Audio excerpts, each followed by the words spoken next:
Rebecca Lombardo, host of VendorVibes and fractional CMO. Today, we are here with Jacki Brown. Jacki has a lot to tell us about what she does, so I will jump straight into it. Hi, Jacki. How are you?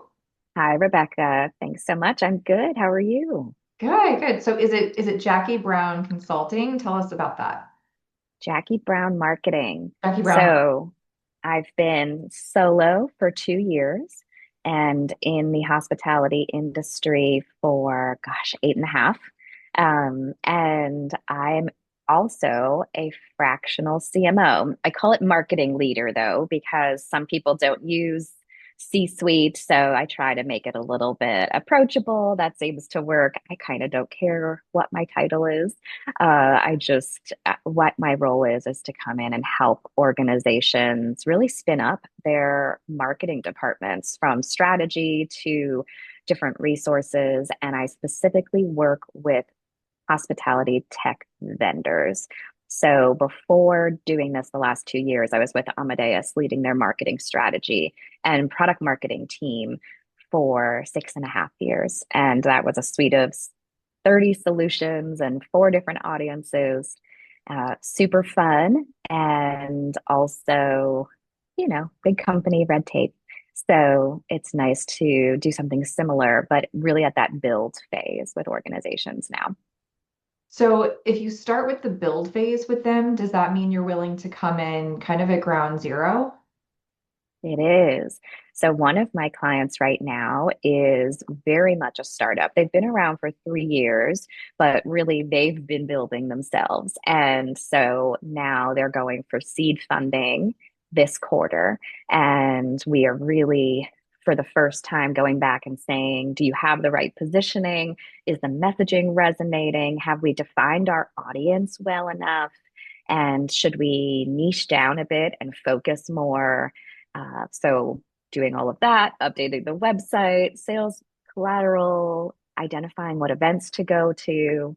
So very happy to come in at the ground level, but I'm working with scale ups as well.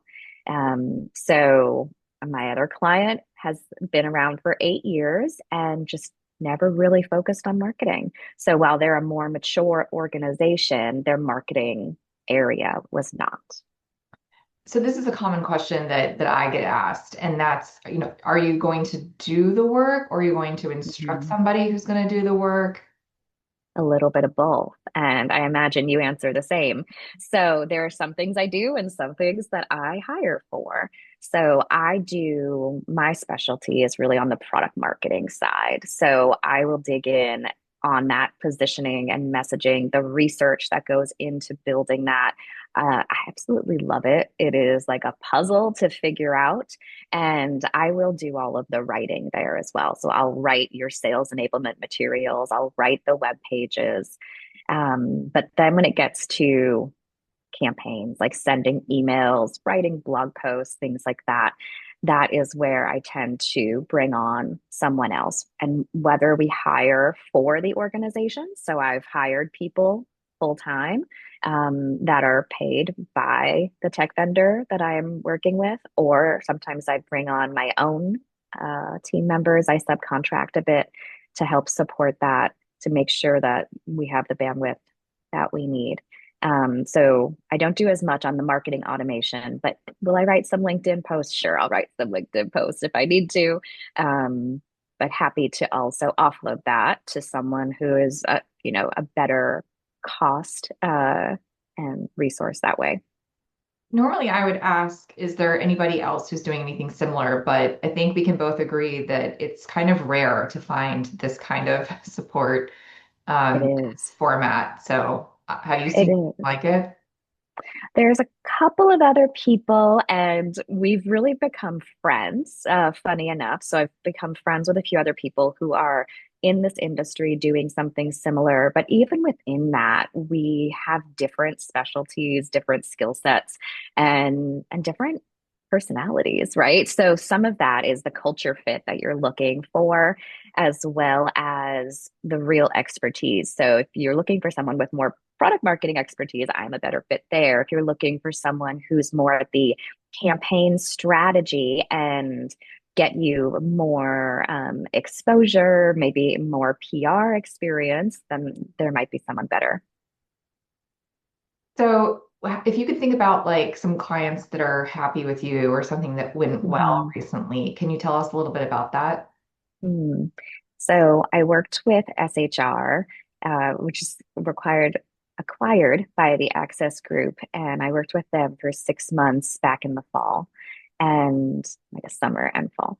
And it was really fun. They had never spent time thinking about product marketing. They had kind of kept all the balls in the air, small, nimble team.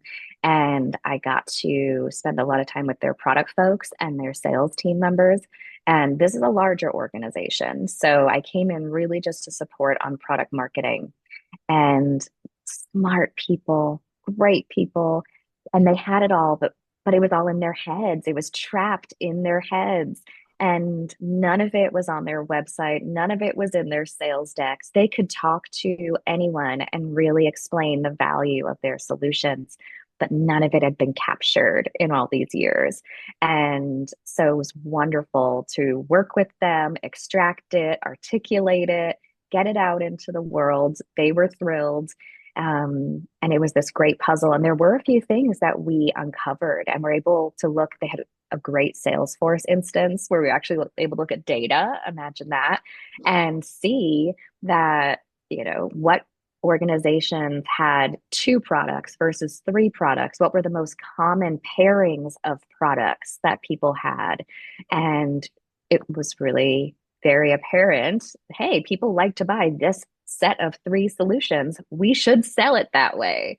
Um, just great information that it's hard sometimes to take the time to look at, or you get so in the weeds when you're in the organization, you don't have a chance to take that step back. So that everybody, I think, I was happy. I got to really dig in and make an impact, and they were happy to have someone dedicated to be able to finally take that time. So it was a fun project. Great. And I agree with you about having that outside perspective. That in Mhm. and of itself is highly valuable, especially as organizations are growing. I think you also touched on something else that's really important. And what I hope to communicate through this video is that having specific product marketing experience when you're asking them to do product marketing is incredibly relevant. Yes. Yes. And I think product marketing is still one of those misunderstood, undervalued areas of marketing. And I didn't realize that having been kind of in the organization, the big beast of an organization and trying to explain to people. And I was like, how come people don't get this? And it wasn't until I left and went out on my own and immersed myself more in the product marketing community that I realized that everyone feels this way. And it's a newer type of practice. I had had a product marketing role back in 2010. So I didn't realize that that's kind of when the whole concept came to life. I just landed in that area. Yeah. So I think clarifying it. And then even within that, there was this great Gartner article that came out last year that product marketers were super excited about because it talked about that there's data that shows that organizations that hire a product marketer are more profitable. So people were really thrilled about that. But it listed like 30 different types of things that a product marketer does. And there's no way that a single product marketer could do all of those things, not just at the same time, but also skill set wise. So I like to think of it on a range where you might be more product focused. Maybe you're doing the pricing and packaging and helping really on the go to market meetings and organizing all of that. Or you might be closer to a marketing person where you're creating content about the buyer. And somewhere in between is that research, positioning, sales enablement materials, right? So I'm more on the marketer side. I come from doing consumer good marketing and branding. Um, but certainly all of those things are important. And it's just where does that sit in your organization? Yes, it's critical. So thank you for highlighting that. And do you work with companies that are just US based or are you global? I am global. So several of my clients are global organizations. And when I was at Amadeus, I was working globally. One of the biggest things that I learned there was it's really important to have regional people. So that was while I could look at something from a global perspective, I definitely like to make sure I have people who really understand each region, whether it is the salesperson, ideally a marketer, depending on the size of uh, budget that you have for that. But certainly, I love the global space, love being able to connect that way. Awesome. Well, thank you so much for joining me today. If somebody hears this and wants to get in touch with you, what's the best way? JackiBrownMarketing.com, or of course, you can find me on LinkedIn at Jackie Schroeder Brown. Thank you so much for having me. Yes, it's been a pleasure. Thanks everyone for listening. Cheers.